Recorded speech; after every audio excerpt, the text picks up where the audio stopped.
నా హృదయపూర్వకమైన నమస్కారాలు.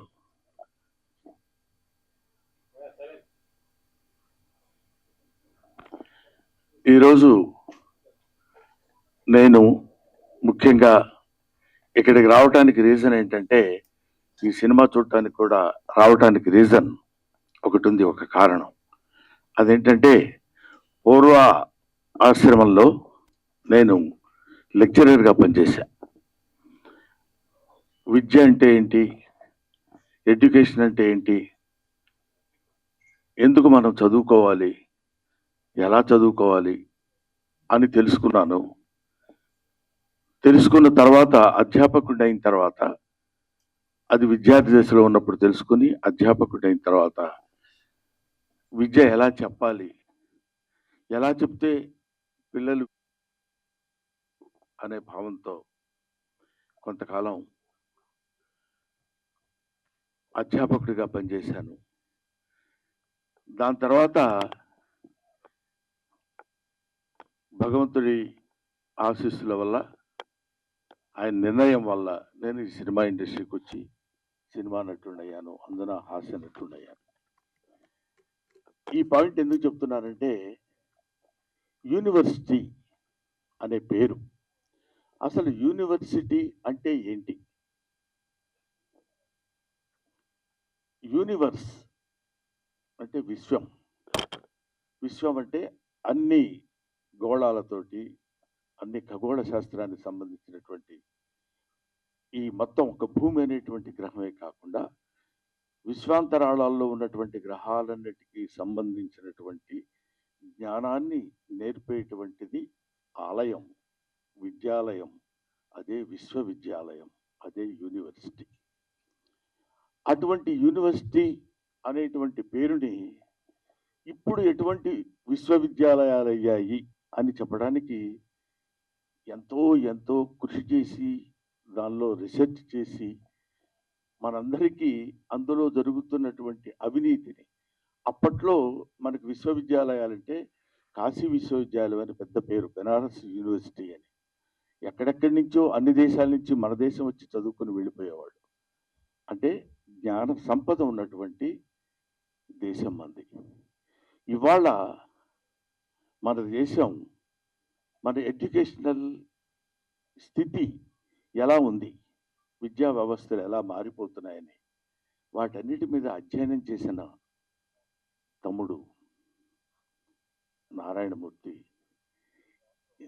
అవన్నీ చూసి తట్టుకోలేక, అంటే ప్రీతి తీసుకోలేక, దీన్ని ఎలాగైనా సరే నా మిత్రులకి, నా వాళ్ళందరికీ పంచిపెట్టాలి. ఎందుకంటే ఈయన ఒక తేనెటీగ లాంటి మనిషి. తిరుగుతుంటాడు అన్ని చోట్లకి వెళ్ళి తేనె పువ్వు చేసుకుని వచ్చి తలా ఒక చుక్క చేతిలో పెట్టాలనేటువంటి మహాసంకల్పం ఉన్న మంచి మనిషి. ఎందుకంటే మీకు అందమైన హీరో ఎవరైనా అడిగితే, నాకు అందమైన హీరో ఎవరు అని చెప్పమంటే నేను నారాయణమూర్తి పేరు చెప్తాను. అందం అంటే ఇక్కడ glamour, 6 feet height, curling hair, బ్రహ్మాండమైన ఇది, ఆ తర్వాత మంచి డ్రెస్సింగ్, అలాంటి అందం కాదు. మదర్ తెరిసాని, మీకు అందమైన వ్యక్తి ఎవరమ్మా, ఎవరు మీకు అందంగా కనిపిస్తారని అడిగితే, ఎవరి మనసుల్లో సేవాభావం ఉంటుందో, ఎవరి కళ్ళలో దయాగుణం ఉంటుందో ఆ వ్యక్తి, ఆ జీవి అందమైంది అని చెప్పింది. నాకు తెలిసిన నారాయణమూర్తి 40 సంవత్సరాలుగా, నాకు తెలిసి 40 సంవత్సరాలు, ఆయన అంతకుముందు ఎన్ని సంవత్సరాల నుంచి ఉన్నారో నాకు తెలియదు. నిరంతరం నిరంతరం నిరంతరం ప్రజలు ప్రజలు ప్రజలు, అందున పేదవాళ్ళు పేదవాళ్ళు పేదవాళ్ళు, వాళ్ళు పడుతున్న బాధలు, వాళ్ళకి పడుతున్న కష్టాలు సుఖాలు, ఊరికే నటించటం, నటుడిగా వచ్చి నటించటం అనే కాకుండా, I want to give some message to my people, to the people of India, not to the people of India, to the people of universe. అటువంటి వ్యక్తి నారాయణమూర్తి. బహుశా నేను చూసి పూర్తిగా ఇంతవరకు చాలా కాలమైంది నేను సినిమా మొత్తం కూర్చొని థియేటర్లో ప్రివ్యూలు కానీ లేకపోతే సినిమా హాల్స్లో కానీ నేను చూడటం. కానీ ఈ సినిమాని ఎందుకు చూడాలనుకున్నానంటే, దర్శకుడు వేరు, ప్రొడ్యూసర్ వేరు, ఇంకొక టెక్నీషియన్స్ వేరు, ఇంకొకళ్ళు ఎవరెవరో ఎన్నో 24 శాఖల మంది కలిసి పనిచేసే పనంతా ఒక్కడే భుజాన కాడేసుకుని దాన్ని ఆయన చెప్పాలనుకున్నటువంటి విధానాన్ని అద్భుతంగా సినిమా తీసి చెప్పాలి అనేటువంటి ఆలోచన ఎందుకు? మీకోసం, ప్రజల కోసం, పేద ప్రజల కోసం. ఈ సినిమా చూస్తున్నంతసేపు నాకు అనిపించింది, ఇందులో ఒక అద్భుతమైన ఎమోషన్స్ ఉన్నాయి. తండ్రి కూతురు, తండ్రి కొడుకు, ఆ తండ్రి చదివించి ఆ తండ్రి చేసినటువంటి త్యాగం, ఆ తండ్రి కోసం కొడుకు చేసినటువంటి త్యాగం, ఇలాంటి ఎమోషన్స్, ఆల్ ఎమోషన్స్ ఒక చోటికి తీసుకొచ్చి ఎంత దారుణంగా హ్యూమన్ ఎమోషన్స్తో ఆడుకుంటుంది వాళ్ళ ఈ సొసైటీ అని, అవినీతి బంధుప్రీతి చీకటి బజారు అలుముకున్న ఈ దేశం ఎటు దిగజారు అన్నాడు శ్రీశ్రీ 50 ఏళ్ల క్రితం అనుకుంటా. కాబట్టి ఇవాళన్న మాట కాదది. దాన్ని ఇవాళ వరకు ఎక్కడ ఏ రకమైన సమస్య ఉన్నా ఈయన ఒక అద్భుతమైనటువంటి రీతిలో దాన్ని మామూలు మనుషులకు కూడా అందుబాటులో ఉండాలి అని కష్టపడి సినిమా తీసి మీకోసం, తన కోసం కాదు, తన ఈ చొక్కా, ఈ ప్యాంటు, అదే తన జీవితం మీకు అంకితం, అంతే. అది చివరి శ్వాస వరకు ఇంకా కష్టపడుతూనే ఉండాలని భగవంతుడిని నేను కోరుకుంటూ, చూడండి ఎంత త్యాగం చేసి ఎన్ని అంటే, ఎవడే మరి ఇప్పుడు ఇట్లాంటి సినిమాలండి మేము ఏం చూస్తాం సార్, మీరు ఏదో చెప్తారు. ఎట్లాంటి సినిమాలు? ఇదేమి నిజానికి దూరంగా ఉన్న సినిమా కాదు, ఇల్యూజన్లో ఉన్న సినిమా కాదు, ఊహించుకున్న ఒక అందమైన అద్భుతమైనటువంటి సుందరాంగి సినిమా కాదు. హాయిగా తలారా స్నానం చేసి వచ్చి ఒక నేత చీర కట్టుకున్న స్త్రీలా ఉన్న సినిమా ఇది, ఒక అందమైన స్త్రీలా ఉన్న సినిమా. అందులో నిజాలుంటాయి, వెతుక్కోండి. అందులో బూతులుండవు, జీవితపు లోతులుంటాయి. చూడండి, వెతుక్కోండి, బావిలో బకెట్ వేసి తోడుకోండి. ఒక్కొక్కడు పడుతున్న బాధ చూడు. కొన్ని డైలాగ్స్ అందులో చెప్తున్నప్పుడు నేను వింటే, ఒరే పెద్ద వాళ్ళకి కావాల్స్తే నాది కిడ్నీ కాదురా, ఇంకా చాలా ఉన్నాయి, అవన్నీ అమ్మొచ్చు. పెద్దోళ్ళకి కావాలనుకోరా, బోళ్ళంత డబ్బు పెట్టుకుంటారు. ఏమిటా మాటలు! ఎంత అద్భుతంగా ఇలాంటి సినిమాలు తీస్తున్న వాళ్ళని, ఇలాంటి సినిమాల కోసం పరితపిస్తున్న వాళ్ళని, సినిమా కోసం తీసి, art is for the sake of people, not art is for the sake of our selfs. మన కోసం కాదు, డబ్బు కోసం కాదు. సినిమా తీస్తే సినిమాలో ఒక అంతరార్థం ఉండాలి, ఒక మెసేజ్ ఉండాలి అని నమ్మిన దాన్ని 100కి 100 పాళ్ళు ఆచరిస్తూ ఇంత అద్భుతమైన సినిమా తీసిన, యూనివర్సిటీ అయిన సినిమా తీసిన నారాయణమూర్తి. ఈ సినిమా మీరు చూడండి, చూసి ఆనందించండి అనే పదం నేను చెప్పలేను. చూసి అర్థం చేసుకోండి, చూసి ఆచరించండి. నారాయణమూర్తి లాంటి మంచితనం, మానవత్వం పరిమళించిన నారాయణమూర్తిని ఆశీర్వదించండి. మీ ఆశీస్సులతోటి ఇంకా అద్భుతమైన సినిమాలు, ఇంకా ఎన్నో సమస్యల్ని బయటికి లాగి, ఈ సినిమా చూస్తుండగానే ఇంకో సినిమా, ఇంకో ప్రాబ్లం, ఇంకో సమస్యలు 1 కాదు 2 కాదు. వివేకానందుడు అంటాడు, man is nothing but the combination of flesh and blood, is the combination of problems. సమస్యలన్నిటి ఒక చోట పోతపోస్తుంది మనిషి. కాబట్టి he will solve some of his problems in his lifetime and he will leave the problems to his successors. They will take the problems, they will solve the problems and they will go away. But problem is unending chain. దాన్ని భుజానేసుకుని, అదే ఇందాక సినిమాలో కూడా ఒక సంభాషణలో చోట చెప్తాడు, పిల్లలందరూ యేసు ప్రభువులు అంటే యేసు క్రీస్తు సిలువను మోసినట్టు ఆ పుస్తకాల బరువు మోసుకుంటూ వెళుతున్నాడని, సమాజం బరువు మొత్తాన్ని భుజానేసుకుని మొయ్యాలి అనేటువంటి బాధతోటి, భావనతోటి, ఆలోచనతోటి మీ ముందుకొచ్చి మీకు సినిమాలు చూపించి ఆ సినిమా బాగుందని నలుగురు మెచ్చుకుంటే ఆనందపడి అదే ఆనందంతో ఆ చప్పట్లే కదరా ఆకలిగా ఉన్న కళాజీవికి పంచపక్ష ప్రమాణాలు అంటాడు. కాబట్టి అటువంటి ఆకలితో ఉన్నటువంటి నారాయణమూర్తి యొక్క జిజ్ఞాసని మీరందరూ మంచి ఊతాన్నిచ్చి మంచి ఫలితాన్నిచ్చి మంచి ఆదరణ చూపిస్తే ఇంకా ఇంకా ఇంకా ఎన్నో మంచి సినిమాలు తీస్తాడని, ఇలాంటి యూనివర్సిటీ లాంటి సినిమాలే కాదు, ఎక్కడ ఎక్కడెక్కడ కన్ను రవిగానలతో కవిగాంచునయ్యాడని అంటాడు. సూర్యుడు కనిపించినటువంటి ప్రదేశాల్లో కూడా వెళ్ళి నిజంగా ఆ సినిమాలో చూసి చెప్తుంటే పేపర్ లీకేజ్ మామూలు విషయం అది. అబ్బా, అలాంటి పేపర్ లీక్ చదువు సంధ్య లేని నిజంగా ఆ పేపర్ రాయటం వల్ల వాడికి ఉద్యోగం వస్తుందనేమో కానీ అందులో ఒక చోట చెప్తాడు వాడికి డాక్టరీ వృత్తి రాదు, వైద్యం చేస్తాడు. బిల్డింగులు కట్టడం రాదు, ప్రాజెక్టు కట్టడం రాదు, ఇంజనీర్ అవుతాడు. ఏమైపోతుంది? వేర్ ఇట్ కంట్రీ గోస్, ఈ దేశం ఏమైపోతుంది అనే తపన చాలా మందికి ఉంటుంది. ఏముందిలే, మనం ఏం చేయగలిగింది ఏముంది, అది చేయాలనుకుంటే ఎవరో ఆ టైం కూర్చొని చేస్తాడు, లేకపోతే లేదండి. ప్రతి వాళ్ళు చేతులు కట్టుకొని ఉంటారు. నా వంతు సాయం నేను చెయ్యాలి అని తన వంతు సాయం చేస్తున్నటువంటి వ్యక్తి నారాయణమూర్తి. అందుకనే ఇలాంటి నారాయణమూర్తి లాంటి వ్యక్తులు, వీళ్ళు వ్యక్తులు కాదు, వీళ్ళు ఒక శక్తులు. వాళ్ళు నిరంతరం పోరాడేటువంటి ఇది. వీళ్ళు ఎలాంటి వాళ్ళు అంటే, మా గోదావరి భాషలో చెప్పాలంటే పులస చేపలు లాంటి వాళ్ళు.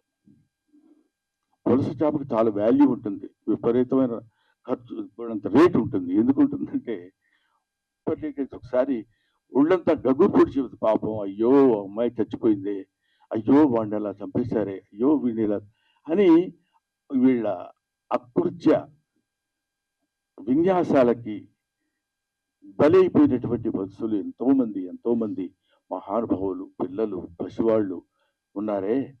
వాళ్ళ కోసమైనా మీరు ఈ సినిమా చూడండి. మీరు ఒక్క ఆలోచన, అబ్బా నిజమే కదా, మనం కూడా ఇలా ఉండకూడదు. చూడండి, తండ్రి రాని వీడు మాస్టారు సారీ చెప్తారు, మీరు సారీ కాదు, మీరు సారీ చెప్పి వెళ్ళిపోతే కుదరదండి అని ఆయన చేత డైలాగ్ చూపిస్తారు ఒక తండ్రి చేత. ఫంటాస్టిక్. ఏమైనా ఇటువంటి అద్భుతమైనటువంటి సినిమాలు ఇంకా ఇంకా ఎన్నో భవిష్యత్తులో నారాయణమూర్తి గారు తీసి ఆయన మీ ఆశీస్సులు పొంది చిరస్థాయిగా ఉండిపోవాలని మనస్ఫూర్తిగా నేను కోరుకుంటూ, దిస్ కంట్రీ మస్ట్ బి రీఎడ్యుకేటెడ్. ఈ దేశాన్ని మళ్ళీ బడిలో వేయాలి. Thank you very much.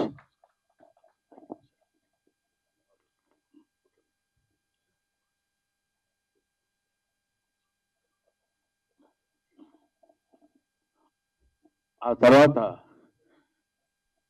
Narayanamurthy గారు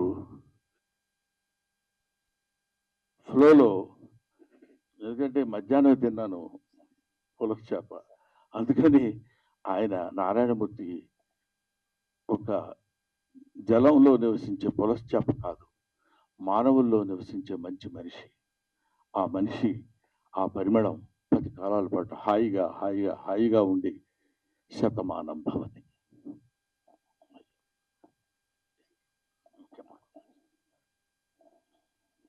మీ ఆశీర్వాదానికి వందనాలు సార్. మిత్రులారా, మన తెలుగు చలచిత్ర పరిశ్రమలో కస్తూరి శివరావు గారు ఎలా చూశాం, రేలింగ్ గారు ఎలా చూశాం, రమణారెడ్డి గారు ఎలా చూశాం, అల్లు రామలింగ గారు ఎలా చూశాం, పద్మనాభం రాజబాబు గారు ఎలా చూశాం, బ్రహ్మానందం గారు ఎలా చూస్తున్నాం. ఆయన మహానటుడు, మహాజ్ఞాని, అన్నింటిని మించి మాస్టర్.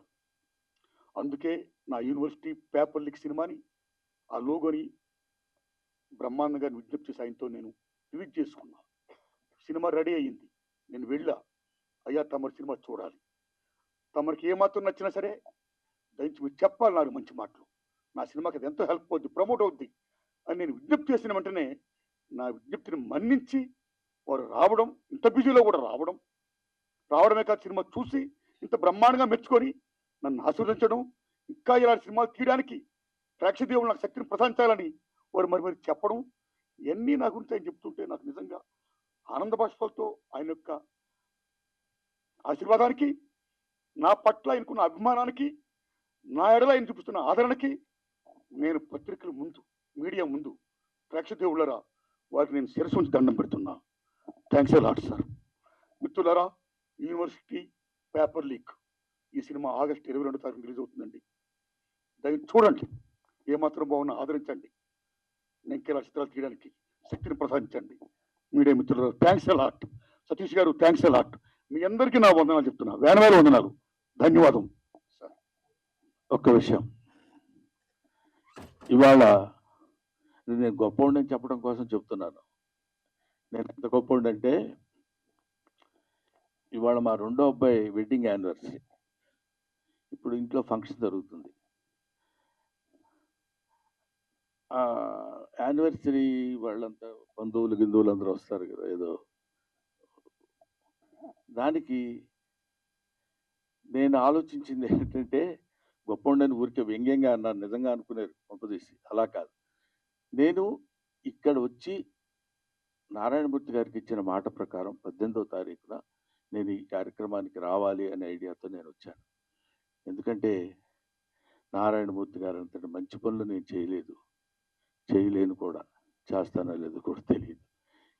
కనీసం ఇలాంటి మంచి పనులు చేసే వాళ్ళ దగ్గరికి వచ్చి వాళ్ళ మంచి పని గురించి నలుగురికి చెప్పడం అనేది, దానికోసం పెద్ద భయంకరమైన త్యాగం చేసింది కూడా ఏం లేదు అనే ఆలోచనతో చెప్తున్నాను. ఇప్పుడు నేను అర్జెంటుగా మళ్ళీ అక్కడికి వెళ్ళి, వాళ్ళు ఏదో చిన్న ఫంక్షన్ లాంటిది ఉంటే, అది ఫ్యామిలీ ఫంక్షన్ కాబట్టి దానికి నేను వెళ్ళాలనే అభిప్రాయంతో నారాయణమూర్తి గారిని అభ్యర్థించి, ఇంత మంచి మనిషి, నిలువెల్లా మంచి మనిషి, ఇప్పుడు అంటే నేను కొన్ని చెప్పాలో వద్దో తెలియదు కానీ, బట్ నాకు తెలిసిన నారాయణమూర్తి గారు ఆ రోజు నుంచి ఈ రోజు వరకు అవే చెప్పులు, అవే ప్యాంట్ షర్టు, అదే ఆటో. ఒక్క సినిమా హిట్ అయితే ఏ రకంగా మనం ప్రవర్తిస్తున్నామో ఈ రోజుల్లో మనకు తెలుసు. 2 సినిమాల్లో మంచి పేరు వస్తే ఎలా ప్రవర్తిస్తున్నామో మనకు తెలుసు. ఒక దశాబ్దం కాలం మనం సినిమాల్లో ఉండి నటించి మంచి పేరు వస్తే మన ప్రవర్తన ఎలా ఉంటుందో మనకు తెలుసు. 5 సుదీర్ఘమైన దశాబ్దాలు, 40 సంవత్సరాల సుదీర్ఘమైనటువంటి దీనిలో ఎవరు ఎన్ని రకాలుగా ప్రలోభ పెట్టినా, నో గురుగారు మీ సినిమాలో నేను యాక్ట్ చేస్తా, వద్దు మీరేది సార్, మీరు స్టార్, మీరు అలా ఉండండి అని కాకుండా, ఇప్పుడు చూసిన ప్రతి క్యారెక్టరు మనకుతో పరిచయం ఉన్న క్యారెక్టర్, మన జీవితంతో వాళ్ళతో పాటు మనం సంచరిస్తున్న క్యారెక్టర్, వాళ్ళతో పాటు మనం ప్రయాణిస్తున్నటువంటి క్యారెక్టర్స్ తీసుకుని చెప్పాడు తప్ప స్టార్స్ని పెట్టి నేను సినిమా తీసి అద్భుతాలు క్రియేట్ చేయాల.